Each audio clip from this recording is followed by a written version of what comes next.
So, if you leave with only one thing from what I have said today, please pursue excellence. Pursue excellence and work as if no one else is watching you but God, because then your reward is in heaven. Hakuhitaji cheo kuongoza. He didn't need the title to lead.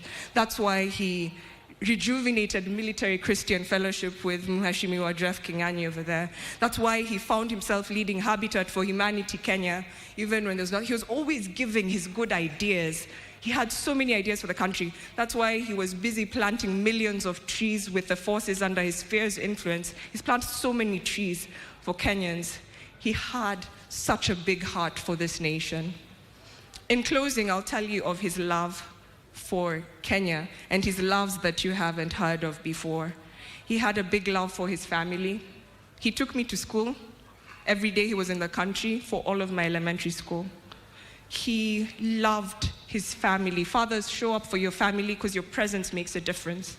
Even now at my big age, he would still show up for me at the airport. He would show up and take me shopping. He would show up and go bowling with my son and my brother. He would show up and just be very present and loving. He would tell Mom, his wife of 40 years, I love you and I'm so grateful that I get to come home to you after this hard day. You make it bearable. He loved us so dearly. So please love your families and give your all.